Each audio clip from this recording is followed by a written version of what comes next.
आज हम इस वीडियो में बात करेंगे ह्यूमन डायग्राम्स के बारे में।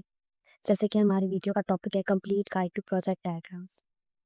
तो हम बात करेंगे कि जो हमारे फाइनल ईयर्स के प्रोजेक्ट्स होते हैं उनमें कहाँ-कहाँ डायग्राम्स को यूज़ करते हैं, क्यों यूज़ करते हैं, किन-किन चैप्टर्स में यूज़ करते हैं जो हमारे थीसिस के चैप्टर्स होते हैं। बेसिकली इंपॉर्टेंस क्या है इन डायग्राम्स की, जिसमें हमारे पास डिफरेंट किस्म की डायग्राम्स आती हैं, जैसे यूज़ केस है, एक्टिविटी है, क्लास डायग्राम है। अच्छा, जब भी हम कोई प्रोजेक्ट बनाते हैं, सॉफ्टवेयर प्रोजेक्ट, खासतौर पर जो हमारे फाइनल ईयर के प्रोजेक्ट्स होते हैं, उन्हें हमें अपने सिस्टम की डिज़ाइन को बेहतर तरीके से समझने और एक्सप्लेन करने के लिए डायग्राम्स बनानी पड़ती हैं।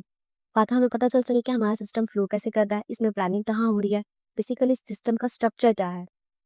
अच्छा, हमारे थीसिस के जो मोस्टली जो चैप्टर होते हैं, वो 6 चैप्टर होते हैं।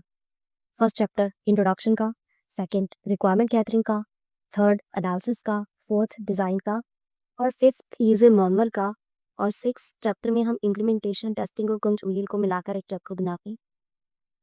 अच्छा, जो डायग्राम्स होती है ना, वो ज़्यादातर हम रिक्वायरमेंट गैदरिंग, एनालिसिस और डिज़ाइन के चैप्टर में इंक्लूड करते हैं। ये वो चैप्टर्स होते हैं जिनमें हमने ज़्यादा से ज़्यादा डायग्राम्स डाली होती है। ज़्यादा डायग्राम हम डिज़ाइनिंग के चैप्टर में डालते हैं, लेकिन कुछ एक दो डायग्राम्स होती है जो हम रिक्वायरमेंट गैदर और एनालिसिस के चैप्टर में भी इंक्लूड करते हैं।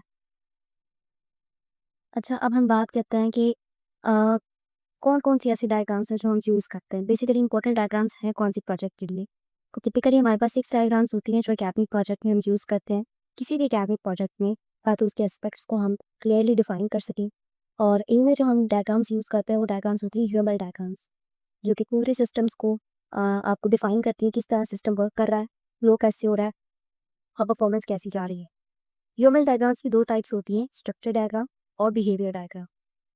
हमारे पास स्ट्रक्चर डायग्राम में भी 7 डायग्राम्स हैं और बिहेवियर डायग्राम में भी 7 डायग्राम्स हैं। अब हम स्ट्रक्चर डायग्राम में से सिर्फ एक डायग्राम यूज़ करते हैं प्रोजेक्ट के लिए, जिसे कहते हैं क्लास डायग्राम। और बिहेवियर डायग्राम में से हम 3 डायग्राम्स को यूज़ करते हैं, use case diagram, activity diagram और सीक्वेंस डायग्राम। इन डायग्राम्स का क्या वर्क है और कौन सी डायग्राम किस लेवल पे यूज़ की जाएगी, ये हम आगे नेक्स्ट डिस्कस करते हैं। How to use this diagrams in the project. So पहले डायग्राम को चूज़ करने से पहले हम ये देखते हैं कि बेसिक जो हमारा पहला कदम होगा वो क्या होगा। वो है प्रोजेक्ट का स्कोप। प्रोजेक्ट का स्कोप डिफाइन करना उतना ही इम्पोर्टेंट है कि आपका प्रोजेक्ट बनाना भी इतना इम्पोर्टेंट नहीं है, जितना इसका स्कोप डिफाइन करना इम्पोर्टेंट होता है। क्योंकि अगर आप पहले स्कोप डिफाइन नहीं करते हो, तो एंड में जाकर आपको बहुत डिफिकल्टीज़ का सामना करना पड़ता है। आपको पता ही नहीं होता कि आपने बेसिकली करना क्या है। इसीलिए कोई भी जब भी प्रोजेक्ट स्टार्ट करें, सबसे पहले उसका स्कोप डिफाइन करें। स्कोप का मतलब ये होता है कि आपकी बाउंड्रीज़ कितनी है। एक वेबसाइट या कोई भी सॉफ्टवेयर आप बना रहे हैं या कोई भी प्रोजेक्ट कर रहे हैं, तो उसकी क्या-क्या बाउंड्रीज़ होंगी। आपको पता होना चाहिए आपका सिस्टम कर क्या रहा है और इसे यूज़ कैसे किया जाएगा। जैसे कि एक नॉर्मल वेबसाइट की एग्जांपल ले लेते हैं कि एडमिन आता है, वो अगर हम एक प्रोडक्ट शोकेसिंग की वेबसाइट की एग्जांपल लेते हैं, तो एडमिन आके प्रोडक्ट को शोकेस करेगा और यूज़र आकर उसको परचेज़ करेगा, चेकआउट करेगा। ये सिंपल सी फंक्शनैलिटी है और यही इसका स्कोप है पूरी वेबसाइट का। इसी तरीके से आप कोई भी प्रोजेक्ट बनाएँ तो सबसे पहले उसका स्कोप डिफाइन कर लें कि कितनी बाउंड्रीज़ है उसकी। उसके बाद स्कोप डिफाइन करने के लिए जो मोस्ट इंपॉर्टेंट डायग्राम होती है वो होती है यूज़ केस डायग्राम, क्योंकि इस डायग्राम में हम यूज़र्स के रोल्स डिफाइन कर लेते हैं और एक्शन बता देते हैं कि कौन-कौन सा एक्शन कौन सा यूज़र परफॉर्म करेगा, जिससे स्कोप जो होता है वो बहुत ही ज़्यादा क्लियर हो जाता है। उसके बाद जो हम डायग्राम यूज़ करते हैं उसे कहते हैं क्लास डायग्राम, जो कि हम बैटरी लॉजिक के लिए यूज़ करते हैं। फिर हमारे पास सीक्वेंस डायग्राम आती है जो टाइम बेस्ड इंटरैक्शन के बारे में हमें डिफाइन करती है कि किस सीक्वेंस में और कौन-कौन से टाइम पे किस तरीके से यूज़र्स या फिर जो भी उस पे हम फंक्शनैलिटीज़ परफॉर्म करेंगे, वो किस टाइम पे होंगी।